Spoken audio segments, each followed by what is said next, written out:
ನಮಸ್ಕಾರ ಸ್ನೇಹಿತರೆ, ಮೇ 5ನೇ ತಾರೀಕು 2026ರಂದು ನನ್ನ ಕೈಯಿಂದ ಒಂದು ತಪ್ಪಾಗಿ ಹೋಯಿತು. ಕಾರ್ ಗಾಡಿ ಇದೇ ಗೋಡೆಗೆ ಗುದ್ದುಬಿಟ್ಟೆ. ಅಲ್ಲೇ ಕಾಣಿಸ್ತಾ ಇದೆ.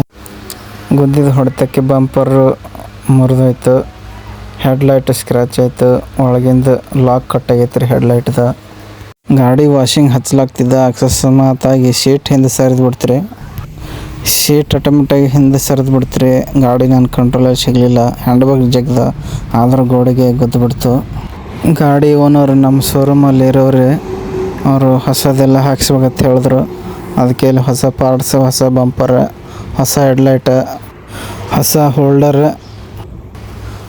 ಎಲ್ಲ ಹೊಸ ತೊಗೊಂಡೆವು. 5,500 ರೂಪಾಯಿ ಕೊಟ್ಟು ಎಲ್ಲ ಹೊಸ ತೊಗೊಂಡು ಗ್ಯಾರೇಜ್ಗೆ ಹೋಗ್ಬೇಕ್ರಿ. ಈಗ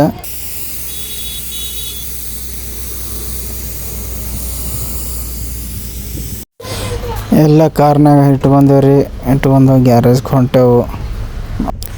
ಇನ್ನು ವೆಸ್ಟ್ ಮಾಡ್ತಾನೆ ಬಿಲ್, ಫಿಟ್ಟಿಂಗ್ ಎಷ್ಟು ತೊಗೋತಾನೆ, ಪೇಂಟಿಂಗ್ ಎಷ್ಟು ತೊಗೋತಾನೆ ಅಂತ ನನಗೆ ತುಂಬ ಬೇಜಾರಾಗ್ತಾಯಿದೆ.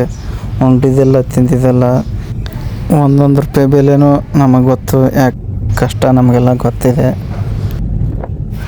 ವಿರೂಪಾಕ್ಷ ಅಣ್ಣವರು ಅವರು ಐಟಮ್ಸ್ ತೊಗೊಳ್ಳುವಾಗ ಕಡಿಮೆ ಮಾಡತ್ತೆ ಹೇಳಿದ್ರು. ಅವರಿಗೆ ಅವರು ಸ್ವಲ್ಪ ಸಪೋರ್ಟ್ ಮಾಡಿದರು.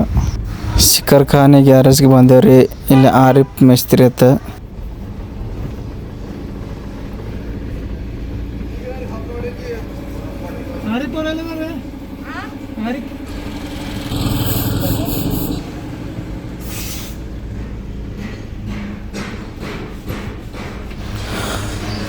ಗಾಡಿ ಇಲ್ಲೇ ಬಿಟ್ಟು ಫಿಟ್ಟಿಂಗ್ ಚಾರ್ಜ್, ಪೇಂಟಿಂಗ್ ಚಾರ್ಜ್ ಎಲ್ಲ ಕೊಡಿ 2,500 ರೂಪಾಯಿ ಹೇಳಿದ್ರು. 2,500 ರೂಪಾಯಿ ಕೊಟ್ಟಕ್ಕೆ ನಾವು ಹೊಂಟೇವ್ರಿ. ಗ್ಯಾರೇಜ್ದವರು ಅಲ್ಲಿ ಕಮಾನ್ ತನ ಬಿಡೋ ತಂದೆ ಆಗಿ ಕಮಾನ್ ತನ ತಂದು ಬಿಡ್ಲಕ್ಕೆ ಬಂದನ್ರಿ. ಇಲ್ಲಿಂದ ಆಟೋಗೆ ಹೋಗ್ಬೇಕ್ರಿ. ಈಗ ಆಟೋ ಬರ್ತಾನೆ ನಿತ್ಯಸಮ್ಮ. 6ನೇ ತಾರೀಕಿಗೆ ಇವತ್ತು ಮದುವೆ ಇತ್ತು ರೀ ನಮ್ಮ ದೋಸ್ತಂದು ನಮ್ಮ ಊರಾಗ. ಆದರೆ ನನಗೆ ಹೋಗೋದಾಗಲಿಲ್ಲ. ಬೈಪಾಸ್ಗೆ ನಿಂತೀರಿ ಬಂದು ವಿರೂಪಾಕ್ಷಣ್ಣ ನಾವು ನಮ್ದು ಏನೇನೈತಿ ಎಲ್ಲ ಯಾವಾರ ಎಲ್ಲ ಮುಗಿಸಿದೆ ರೀ. ಸರ್ ಬಾಗೇವಾಡಿ ಬಸ್ಸಿಗೆ ಹೋದ್ರಿ. ನಾನು ಈ ಕಡೆ ಶೋರೂಮ್ ಕಡೆ ಬಂದೆ.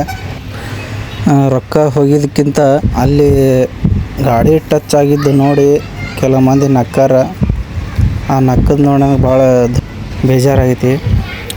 ಕೆಲವು ಜನ ಖುಷಿನೂ ಪಟ್ಟಾರ. ಡೆಬಿಟ್ ಹಾಕಿ ಅವನಿಗೆ ಅವ್ನ ಪಗಾರನೇ ಕಟ್ ಆಗ್ಲೈತಿ ಅಂತಂದನು ಅಂದಾರಂತ.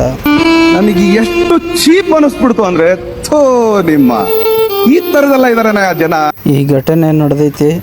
ಆದರೆ ಇದ್ರ ಸಲುವಾಗಿ ಒಂದು ಮಾತು ಹೇಳೋದೈತಿ. ಆ ಮಾತು ಏನಂದ್ರೆ ಆವಾಗ ಸಮಯ ಬರ್ತೈತಿಲ್ಲ ಆವಾಗ ಹೇಳ್ತೀನಿ, ಆವಾಗ ವಿಡಿಯೋ ಮಾಡಿ ಹಾಕ್ತೀನಿ ಅಂತ. ಇದೇ ಗಾಡಿ ನೋಡ್ರಿ ರೆಡಿಯಾಗಿ ಬಂದೈತಿ. 8,000 ರೂಪಾಯಿದಾಗೆಲ್ಲ ಕ್ಲಿಯರಾಗಿ ಹೊಸ ಗಾಡಿ ಥರ ಕಾಣತ್ತದ. ಇದೆ ನೋಡ್ರಿ. Okay bye friends.